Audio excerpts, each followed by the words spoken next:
ದೋಸ್ತ ಹೆಂಗಿತ್ತು first match ಅವನು ಲಾಸ್ಟ್ ಇಯರ್ ಕಪ್ ಗೆದ್ದಿದ್ದಾನೆ ಇನ್ನತ್ತಲ್ಲ ಹಂಗೆ ಹಿಡಿವತ್ ನಶೆ ಅಂತದ್ರಾಗ ಫಸ್ಟ್ ಮ್ಯಾಚ್ ಹಿಂಗ ಆಡ್ರೆ ಹೆಂಗಪ್ಪ. ಯಪ್ಪ ಯಪ್ಪ ಯಪ್ಪ ಏನ್ ಬೌಲಿಂಗ, ಏನ್ ಫೀಲ್ಡಿಂಗ, ಏನ್ ಬ್ಯಾಟಿಂಗ. ಅವ್ ಯಾರಪ್ಪ ಡಫಿ, ನಮ್ ದಿನೇಶ್ ಕಾಕ ಎಲ್ಲಿಂದ ಹಿಡ್ಕೊಂಡ್ ಬಂದಾನೋ ಗೊತ್ತಿಲ್ಲ. ಡಫಿ ಅವನ ಅಪೋಸಿಟ್ ಟೀಮ್ದವ್ರು ಡಮ್ಮಿನ ಮಾಡಿಬಿಟ್ಟ. ಹೆಂಗಲ್ಲ ಡಮ್ಮಿನ ಮಾಡಿಬಿಟ್ಟ. 4 ಓವರ್ ಹಾಕಿದ, 4 ಓವರ್ ಹಾಕಿ ಫಸ್ಟ್ ಕ್ಲಾಸ್ ಹಿಂಗ್ ಕಾಲ್ ಮ್ಯಾಗ ಕಾಲ್ ಹಾಕೊಂಡ್ ಮುಗಿತಮ್ಮ. ನನ್ನ 4 ಓವರ್ ಹಾಕಿ ನನ್ನ ಕೆಲಸ ಮುಗಿತತ್ ಹೋಗ್ಬಿಟ್ಟ. ಏನ್ ಕ್ಯಾಚ್ ರೀ ಸಾಲ್ಟ್ ಅಂದ ಅವನ ಎಲ್ಲರಿಗೂ ಉಪ್ಪು ತಿನಿಸಿ ನೀರು ಕುಡ್ಸಾಕ್ ಹತ್ತಿ ಬಿಟ್ಟವ್. ಆ ನಮನಿ ಕ್ಯಾಚ್ ಹಿಡಿದಂದ್ರೆ ಏನ್ ಮನುಷ್ಯ ಅದಾನೋ ಏನ್ ದೇವ್ರದಾನೋ ಮರ. ಆ ನಮನಿ ಕ್ಯಾಚ್ ಹಿಡ್ದ. ಅಂತದ್ರಾಗ ಬಾಲಿಂಗ್ ಅಂತೂ ಎಲ್ಲಾರು ಮಸ್ತ್ ಬಾಲಿಂಗ್ ಹಾಕಿರು, ಫಸ್ಟ್ ಕ್ಲಾಸ್. ಎಲ್ಲಾರು ವಿಕೆಟ್ ತಗೊಂಡ್ರು. ಬ್ಯಾಟಿಂಗ್ ಒಳಗೆ ಬಂದ್ರ ಅಂತೂ ನಮ್ಮ ಪಡಿಕಲ್, ಯಪ್ಪ ದೇವದತ್ ಪಡಿಕಲ್ ಏನ್ ಅನಾವತ್ ಬ್ಯಾಟಿಂಗ್ ಆಡಿದ.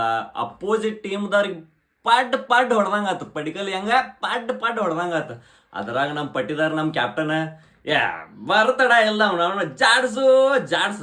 ಅದ್ರಾಗ ಕಾಕ ನೋಡ್ರಲ್ಲ, ಕಾಕಾನ ಬೈ ಬಿಳಿ ದಾಡಿ ಆದ್ರೂ ಹುಲಿ ಯಾವತ್ತಿದ್ರು ಹುಲಿನ.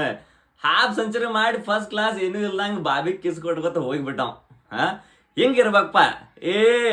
ಯಾವ ಹೇಳತ್ತಿದ್ರಲ್ಲ, ಅಪೋಸಿಟ್ ಹೈದರಾಬಾದ್ ಟೀಮ್ ಐತಿ, ಅನಾಹುತದಾರು ಬೈ 20 ಪ್ಲೇಯರ್ಸ್ದಾರು ಅನಾಹುತ ಬಡಿತಾರು. ಬಾ ಅಂತ ಹೇಳಿಲಿ ಈಗ ಬಾ ಅಂತ ಹೇಳಿಲಿ. RCB ಏನ್ ಹೇಳ, RCB ಐತೆ ನೆನ್ಬಿಟ್ಕೋರೆ. ಈ ಸಲಾನು ಕಪ್ಪ ನಮ್ದ.